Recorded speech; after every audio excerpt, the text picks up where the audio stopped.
on here with the Beacons. Why don't you talk about a little bit about your program? Yeah, we're blessed. We started it 6 years ago with basketball, but now we have basketball, flag football, tackle football, volleyball, speed and agility. Right now we're in our tackle football season. We went from 6 teams to start with. Now we're at 17 teams. Wow. And about 350 kids from ages 5 through 14, getting them ready for high school. Trying to do the best we can. That's what it's all about. From what I see after every game, you kind of pull the kids down the end zone. You talk to them, say, guys, we're going to make you better people, better, and better players, and we're getting you ready for high school. Now, tell me about the alumni that actually made it into high school, potentially in college, and potentially going on. Right now, we had a bunch of freshmen come back from their high schools. Key thing we want is once they get done here to know all the things about the game, ready for the locker rooms, ready for the field. And 6 of them from one school came, and they're all freshmen, and they're starting at their schools right now, which is awesome. We got a couple guys in college. The Hireman brothers are in college. One's at Notre Dame. One is at Ohio State. Jeff was a little bit older, so he missed the beginning of it. And Jeff is going to be one of the #1 draft picks into the NFL next year. That's great. Which we're excited about. That's a great program. Quick question. Now, I understand that inspiration and motivation, you have a very unique style about it, how you inspire these kids, not only to play great football, but also things about life and how important grades are and your attitude is and how you carry yourself as a member of a football team. Can you explain that for me a little bit? I can. A long time ago, I was born and raised in Miami, so I grew up in Miami, and I was working at high school in Miami with Bill Kramer, and decided I need to go into full-time youth counseling so I can get in a lot more schools instead of just one. And so then when I moved over here 14 years ago, we started a program, had a vision for it. It was a little while here as I was doing youth pastor and youth counseling here at the church, and then they were just behind me to start the program.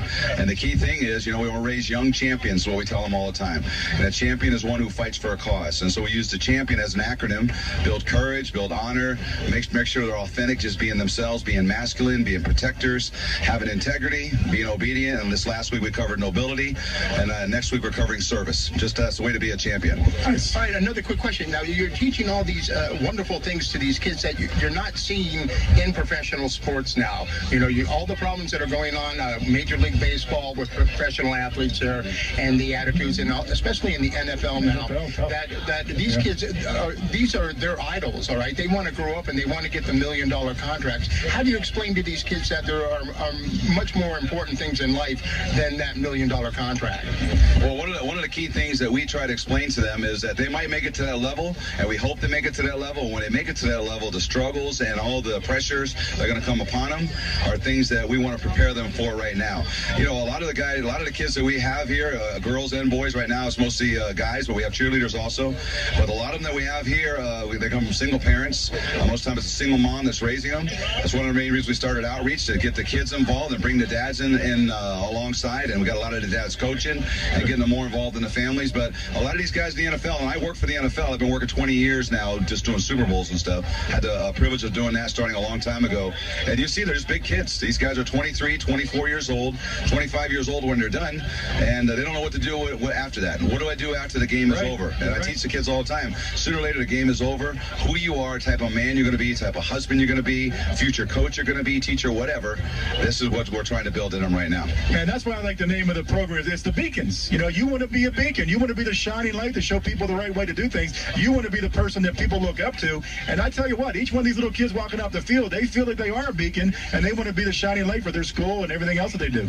Something Coach had said to me earlier, that when you talk to these kids listen. You can hear a pin drop. How do you get these kids to listen to you? How do you make it sink in? He gives a pizza after every spin. Yeah, that's true. I'll tell you, #1 thing is it's no big secret, and one of the key things I yell out to the kids, I ask them what my job is, and they yell out is to love us. And what's your job? And their job is to love each other. The key thing is they have to know that you care about them. You really want to be there. You're not out there for any type of accolades, any type of promotion, but you're there to try to get them to be young champions for the future. And they know I love them, so they listen to me.